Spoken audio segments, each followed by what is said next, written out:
Welcome back to the Wall of Dork. Today I'm going to show you 10 of the hardest copies of Dork to find.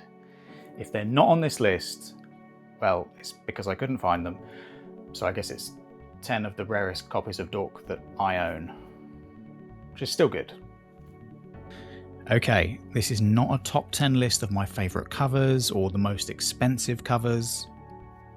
I mean, some of them are my favourites, and some of them were pretty expensive, but that's not what this list is. These are some of the rarest copies of Dork, so 10 of the most difficult covers to track down, in order.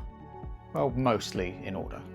I'm going to kick things off with an honourable mention, which is the one-of-one sketch covers. These aren't something you can really collect. They're unique, one of a kind. They're priceless, so these ones don't count. Now, the rarity of all the books on this list is going to be increased by signatures, remarks, or their CGC grades. So for now, we're just going to focus on the books themselves.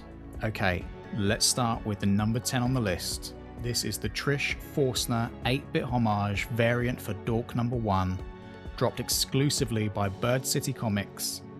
This premium foil edition is full of retro gaming nostalgia. While the standard version had 500 copies, this foil printing was strictly limited to only 250 copies worldwide. When the pre-sale link went live, the entire batch sold out in roughly 20 minutes flat. And it is such a great tribute to a truly iconic video game franchise. So, what makes this such a rare copy? It was released as part of an 8-hour event across Comics Elite platforms, including Whatnot, eBay, and the official website. This edition was available for purchase for 8 hours only, and once the event ended, the release was permanently closed. A total of 500 copies were produced for the event, and any unsold copies were permanently destroyed following the close of the event. So really, there's only 227 copies of this book. I was there online as soon as this one dropped, and I'm so glad I managed to pick up a copy. This book was exclusively distributed to active EC/GCE Legends subscribers for the January and February 2026 cycle, making it unavailable via standard retail channels. Production was strictly limited to only 250 copies worldwide. When the first prints of Dork issue 1 instantly sold out and went to massive reprints, it triggered a collector frenzy. Because this ultra rare Mel Milton cover is a certified first printing, secondary market competition is fierce. Having one of these in the collection is a real highlight for me. I mean, rarity aside, it is such a great looking cover. There were 2 versions of this cover, the trade dress and the virgin variant, and although there were 500 copies of each, the reason they're on the list is because of how quickly the pre-sale allocations sold out. It took less than 12 hours. Tyler Kirkham's signature blood-spattered, battle-damaged style instantly turned this issue 1 into a highly sought-after grail. I love it.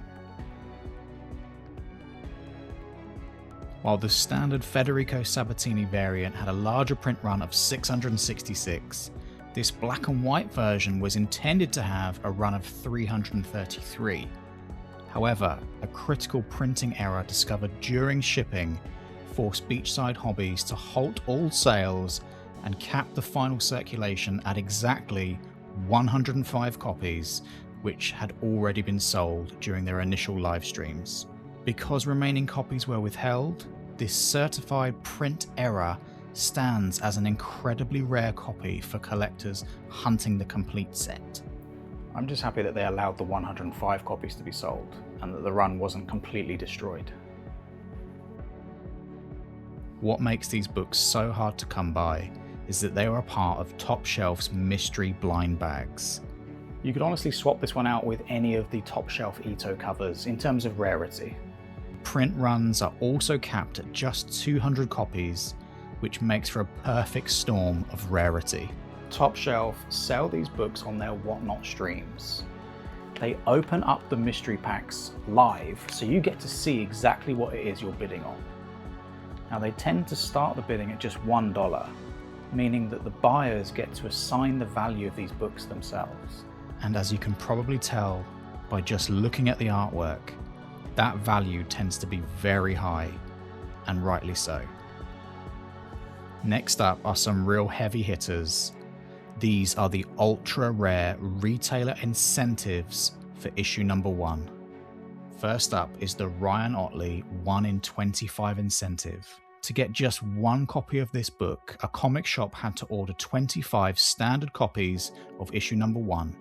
And because indie ordering numbers are usually lower than your typical Marvel or DC runs, finding this one out in the wild is incredibly tough. This one actually took me a long time to track down.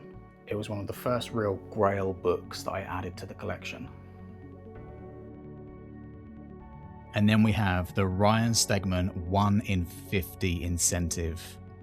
So once again, this one meant that a shop had to order 50 copies to get their hands on this one.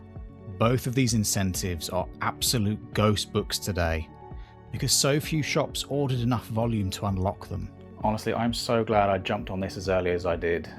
As you can imagine, if and when they come up on the secondary market now, not cheap. Coming in at the number 2 spot, we have the Dork Ashcan Preview Edition.